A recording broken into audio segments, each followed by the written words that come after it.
warmer from Evo! Welcome to lovely Las Vegas for Coast to Coast Hoops with myself, Greg Hoops Peterson, now part of the Big XII family podcast. We've got a great podcast for you guys. We're going to be getting a little bit of a roundup as to some of the freshmen that are a little bit under the radar and some of the Big 12 teams to watch out for this year in segment number 2 from Tobias Bass. He does tremendous work over at The Athletic, and we're going to be diving in on his top 20 freshman list for the upcoming 2023-24 season. He's a man that graduated from Texas Tech, so we're going to be diving in on their upside. We're going to talk a little bit about BYU, what it means that Cincinnati had their big men be denied waivers, some teams that might be struggling coming into the conference, and also how the travel situation, because now it's a very spread out conference. You span all the way from West Virginia to BYU. That is pretty much an east to west conference in my opinion, how that might be affecting a few things as well. So we're going to be diving in on that with Tobias in segment number 2. I know that there's also a kid from Alabama, and there's a little bit of FCC chatter that we're going to be getting into as well. Here in segment number 1, we really only saw one piece of college basketball news. We saw a few scrimmages go down, a few of the secret kind, and then you did see Ohio State and Dayton play a little bit of a scrimmage as well. But as I've talked about on the podcast, the scrimmage results, they are pretty much like the points on Whose Line Is It Anyway. If you remember that show, everything's made up and the points don't matter. I really don't take anything from those. I was trying to see if there were maybe some stunning players that were out of the fold. Maybe if we were getting some unexpected sort of rotations. Really didn't see anything with regards to the few scrimmages that we did have on Sunday, but that is something that I'm going to try to unearth, and I'll be certainly lending that on the podcast as we go along. And if you do have a question, comment, segment idea, what have you for this podcast, you do have one of two ways we'll fire those in. First one is my Twitter/X timeline at @JNet_D1. Keep in mind, letters M maybe does not matter, so as per usual, please do send these into the timeline, and the other way, that's find an Apple Podcast review. If you rate this podcast 5 stars, it is very much appreciated. From there, you're able to fire in whatever you'd like to hear on this podcast via that 5-star review. Really only saw one piece of news in college basketball, and we'll recap it briefly as it is involving a 5-star guy, Mackenzie Mgbako. Hopefully I said that correctly. I apologize if I butchered that last name, but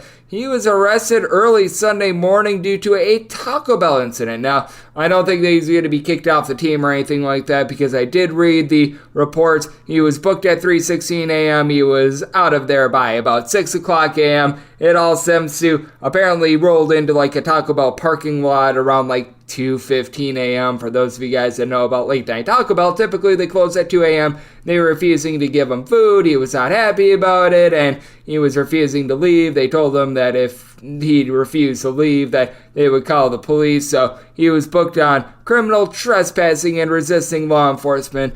Less than savory situation, but certainly we've got bigger things going on in the world than someone acting rude at a Taco Bell. Bad luck, no ifs, ands, or buts about it, but certainly I don't think that this is going to be something that is going to be causing him to be like kicked off the team or anything like that. Do want to monitor what sort of suspension you get, because I do think that this is going to be suspension worthy, and it would be correct if they suspend him for some sort of games.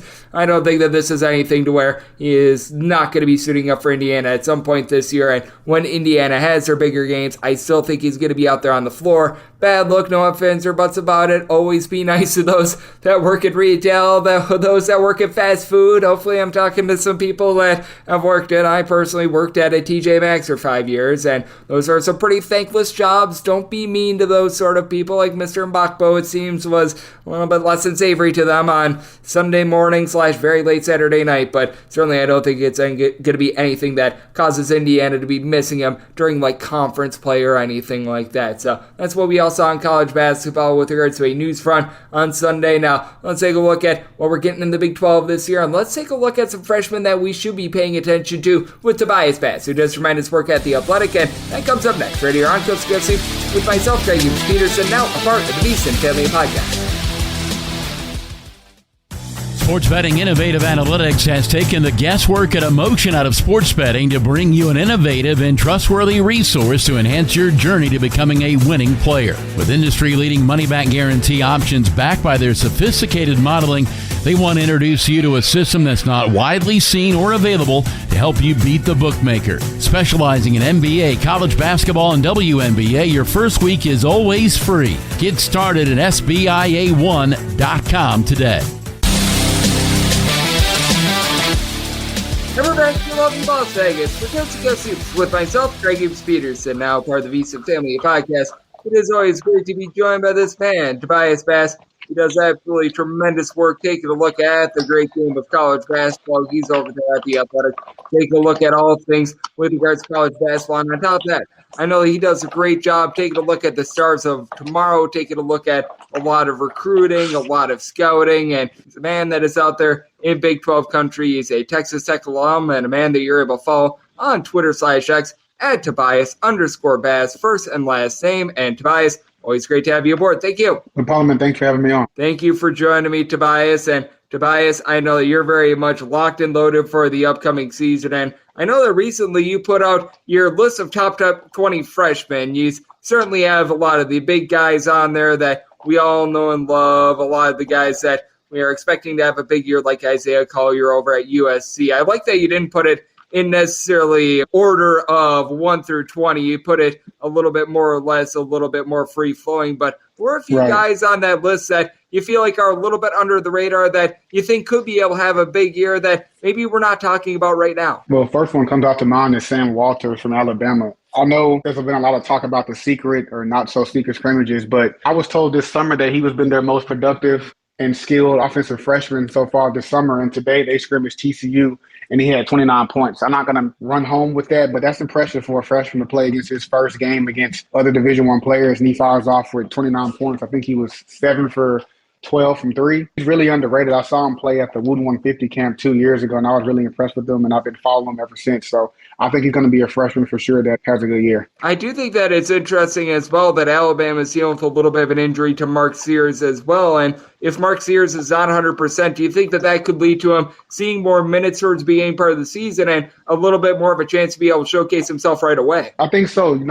Walters is like a 4. He's very similar to Grant Nelson, the guy they brought. He's very similar. But, guard play, that really would hurt Alabama. They were one of those teams. They lost Javon Quinterly. They went after some guards in the portal. They really weren't able to get any of the point guards that they really wanted. So if you take Sears off, you're probably going to be relying on more freshmen to probably handle the ball. You're going to be looking at, maybe Robin Griffin will have to handle the ball more. You're looking at guys like that. So that'll be a big loss for them. Hopefully he can come back. Yep, absolutely. And I do think that that is going to be something to keep note of because with Alabama, they're in just a big, giant logjam, in my opinion, in the SEC, where I don't necessarily see a Final Four contender out there, but I see a lot of teams that they could be right there in the top 25, perhaps like Sweet 16 teams. I'm not sure how you take a look at the conference, but I do think that the likes of Tennessee, Kentucky, who obviously have a lot of freshmen, they're going to be relying upon them. Texas A&M, they're pretty rock-solid teams, but the likes of Auburn, who we're talking about right now, Alabama, you just go down the list of these teams, Arkansas.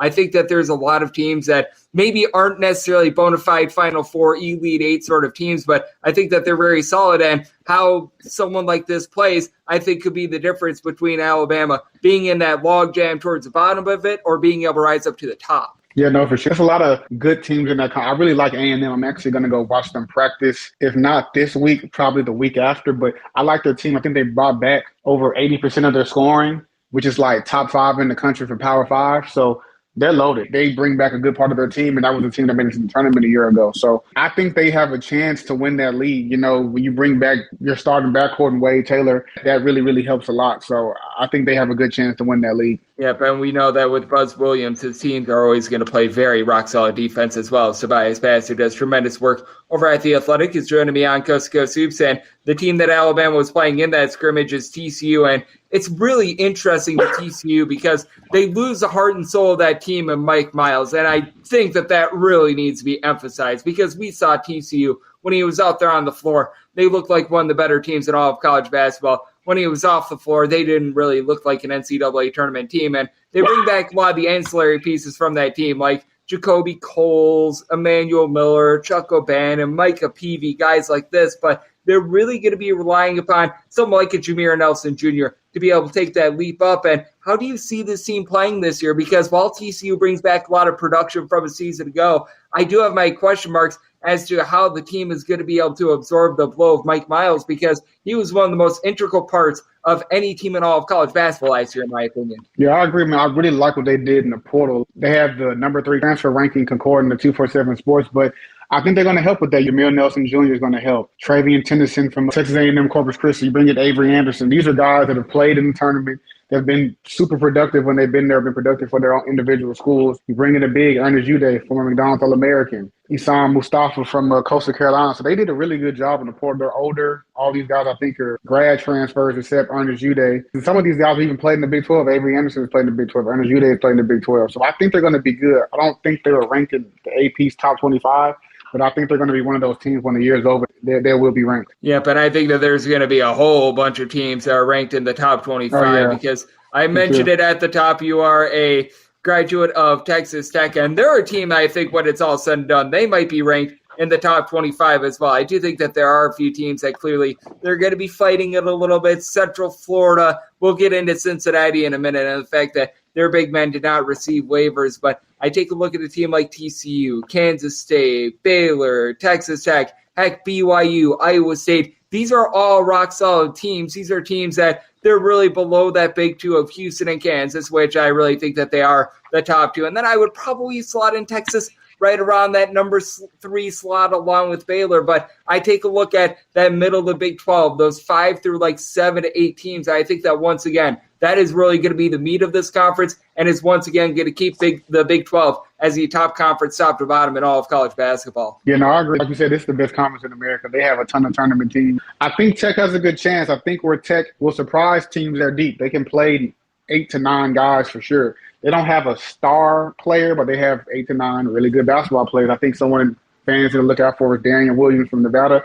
He's probably going to be their best player. Bring back Pop Isaacs. He's going to also be one of their better players. He's growing up. I think the turnovers will be cut down some more. Same with Lamar Washington. These guys are growing up before our very eyes. I think they're going to be really, really impactful for those guys next year. They're a little small. They have a 7-footer in Warren Washington, but as a whole, the conference isn't that big, so I don't know how much of an issue it'll be. Baylor's big. You have teams like that, but as a whole, I don't know how big their conference is, so it may not be a big deal. Yep, and I do think that it is going to be really interesting to see what we get tempo-wise from Texas Tech as well, because I've seen varying reports. There are some people that think that Texas Tech is going to be playing a bit more up-tempo than what we have seen in past years, just because with Texas Tech, they bring in Grant McCasland. He was the coach of North Texas, who was dead last in the country last year in terms of total possessions per game. There are some that thinks that he's going to stick to his guns. Others that think that he's going to be playing a little bit more up-tempo. At this point, I sort of am in the middle. I don't think that Texas Tech is going to be 362 out of 362 D1 teams in terms of possessions per game. I also don't think that they're going to be playing at warp speed as well. But I think that that's a big question right now with Texas Tech. Just what sort of a style are they going to play at? I think they're going to play much faster, and I think they have to. Just based on pure size, they're not that big. They have a bunch of guys that are around 6'7" and 6'8". So I think that they're going to be able to have to get the defensive rebounds, push the ball. They have a bunch of good guards. You have Tucson from West Virginia, Darian Williams, Pop, Lamar Isaacs, Chance McMillan from Grand Canyon. So I think some of those guys want to push the pace, and those guys some of them can make shots. I think he's going to have to play faster. Like you said, it'll probably be somewhere in the middle. But I think just based on how the league is, they're going to have to play faster. Yep, and this is a Big 12 in which these teams are all really good on offense. They're all really good on defense. And when you're a team like Houston, you really don't need to speed yourself up too much just because that team, they always rebound. They are just so stout down low that they're going to be able to play their style. But for a team like Texas Tech, as you were alluding to, with the lack of size having to step up to the Big 12 for Grant McCasland, I think that he is going to need to tweak some things around just a little bit. As Tobias Bass, who does tremendous work over at The Athletic, is joining me on Coast to Coast Hoops. And we do have to talk about one of the biggest things that did happen in the Big 12 over the weekend. It's the fact that Cincinnati, it looks like, are going to be without two big men, and that is really going to be rough for them. Jamil Reynolds, he was denied his waiver, along with Aziz Bendogo. These are two guys that they were really relying upon, and apparently they are going to be filing an appeal, trying to be able to get these guys out there on the court at some point during the season. But we were talking about Texas Tech having a lack of size, and for Cincinnati, I thought especially if Aziz was able to get out there on the floor, they would be able to rely upon him. They wouldn't have to go super-duper up-tempo. But now I think that they are going to need to play a little bit faster with someone like a freshman in Jizzle James, who I believe that's Edgerrin James' son, if I heard that correctly. Yeah, it is. He is. So that's going to be a lot of fun. But I do think that for Cincinnati, that's just a really big blow, not getting those guys a waiver. And now all of a sudden, I do think that they have to change their style quite a bit as a result. Yeah, I agree. I mean, I was hoping they would get it because if those two would have got it, I thought they would have been probably the surprise team in the league. They bring over C.J. Frederick from Kentucky. They bring over two good, solid recruits. And you also bring a couple of guys back. And Josh Reed comes back. I think he'll be much better. Dan Skillings Jr., I think he'll be much better as well. So I think they're another team they're going to have to be, they're going to have to be physical, tough defensively. They're going to have to be able to make shots. That is a big blow. They'll probably be in the bottom back half of the Big 12 now. So that's just a tough blow for them. Yeah, it really is a big blow, and I do think that for Cincinnati, they're going to have a rough time making that transition. I really do think that other than Houston, which Houston, I think that they can play in any conference in America and be very rock solid. I can't have them quite above Kansas as of right now, but I've got them solidly as that number 2 team. But I do think that for the other 3 teams, it might be a little bit of a struggle. But the more I look at this BYU team, the more I think that they could be a little bit of a surprise team as well. I'm not sure how you take a look at this Cougars bunch, but I do think that all in all, this is a bunch that they've got quite a bit of upside. I like what they did in the transfer portal, and many of the guys last year, they were freshmen and sophomores, and they did a nice job of being able to maintain the talent that they had a season ago. I think so. They have a talented group. It's going to be an adjustment for it. They have a guy on a mission trip. I wish he was back. He'll be back next year. That kid's really, really good. But you bring over Marcus Adams Jr., he went to Kansas. He's super talented. That kid's really talented. He does things the right way. He'll be an impactful player for them. Like you said, a lot of those guys last year, they were freshmen and sophomores. I think they only have 2 seniors on the team, I believe. So this is a group that's played in big games. They got good time as freshmen and sophomores a year ago. I think they'll have a chance. They might surprise some teams as well. And we all know it's hard to play up there as well. So they're going to win games just off the crazy environment. Absolutely. And BYU, they always have that good home court advantage over there at the Marriott Center. You have to play at a little bit of elevation. That's going to be a lot of travel as well. And how much do you think that is going to be affecting the Big 12 a little bit? Because with the Big 12, as it was a little bit of a spread out conference. It certainly isn't what like the American, for example, was a few years ago where you had UConn traveling to like South Florida or anything like that. But now you are going to be having these Texas teams going over to Central Florida, going to the state of Utah. You're going to have like BYU heading on over to West Virginia. That's a lot of travel. And I do think that is going to put home court advantage, if it wasn't already, at even a little bit more of a premium this season. Oh, yeah, no, for sure. I mean, I'm looking at BYU schedule, for example. So they go January 9th to Baylor, not too far. But then they go that Saturday the 13th to UCF. That's a far way. They go from Utah all the way down, to Orlando. That's a far flight. January 27th, they play at home. They play Texas, which will be a dogfight. Then you have to go a week from then to Morgantown to play West Virginia on the road, which will be another dogfight. So that's just a lot of traveling back and forth. And the players and the staff are going to have to get adjusted to it. It's going to be hard, but, it always goes back to those who you play and when and where do you play them. So you'll see a lot of that this year. Yeah, I do think that is going to be absolutely massive, and have to wonder if the travel is going to be taking it out of any of these teams as well. Tobias Bass, who does tremendous work over at The Athletic, is joining me right here on Coast to Coast Hoops, and we have certainly been taking quite a look at the Big 12. And this could be a Big 12 team. This could be another power conference team. This could be a mid-major. But as you've been preparing for the upcoming season, as you've been doing all of your research, has there been a team or two over the last few weeks that either you find yourself becoming a little bit more bearish on, because certainly with Cincinnati, that's a given, not having their 2 big men out there. I did have to be stocked down on them, which I think anyone can understand. But as you've been doing a little bit more research these last few weeks, are there a few teams that maybe you find yourself feeling a little bit better on / a little bit worse on? I really like what Georgia did this offseason. Georgia, they really haven't been, good at basketball in a long time, but I like what they did in the portal. They brought over some really, really good guys that have played, big roles and big minutes for some of the teams that they came from. So you bring over Noah Thomas. I think he led his school in scoring, Niagara in scoring. You bring over a guy from Illinois, Melendez. He comes in over there too. So they brought in some good players. I think they brought in some really good players. I think they'll be a surprise team. I don't know if they'll make the tournament, but I think they're a team that I wouldn't want to play them. It might be one of those games where they just might play spoiler all season. Yep, I think that they could play spoiler. That's a team that I'm looking at as well, and I've been feeling a little bit more bullish on them as well. And Tobias, it's going to be a tremendous season. You're all ready for it, but your season truly never ends, because while you do a great job of taking a look at all these college basketball teams, while you do a great job of being able to scour the transfer portal during the off season, you're also taking a look at the stars of tomorrow. You're out there on the recruiting front, taking a look at these guys for the class of 2024, class of 2025, and beyond. So you really cover all sectors of this great game of basketball. So let the good people at home know it's all on tap for you and how people are able to follow along on social media and other platforms. You can follow me at Twitter at Tobias_Bass. That's TOBIAS_Bass, like the fish. And go ahead, I had 2 stories come out last week. One was my top 20 freshman list. Remember, it's not in order. It's like you said earlier, it's sporadic. I have guys from all over. And I added a couple of honorable mentions in there as well. And then I did another story over the Wooten 150. It's a McDonald's All-American evaluation candidate was out in Vegas this year for the first time. There were NBA scouts there as well.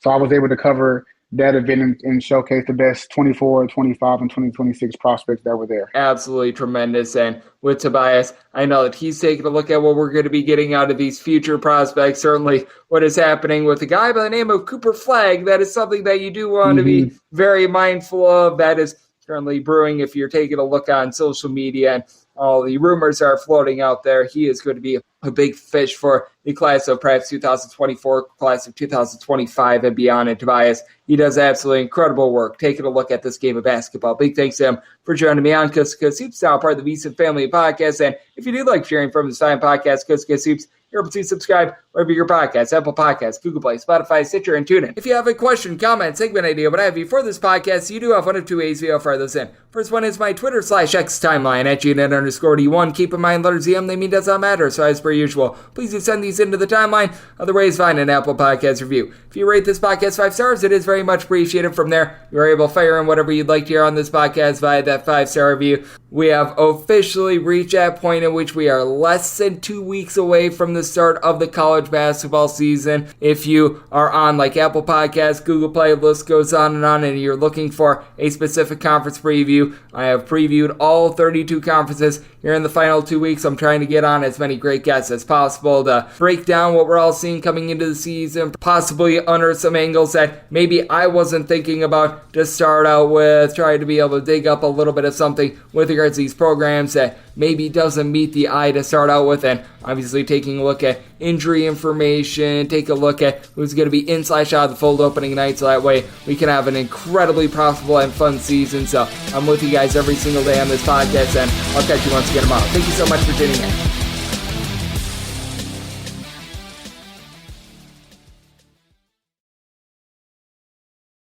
If your job at a healthcare facility includes disinfecting against viruses, you know prevention is the best medicine, and maintaining healthy spaces starts with a healthy cleaning routine. Grainger's world-class supply chain helps ensure you have the quality products you need when you need them, from disinfectants and cleaning supplies to personal protective equipment, so you can help deliver a clean bill of health. Call 1-800-GRAINGER, click Grainger.com, or just stop by. Grainger, for the ones who get it done.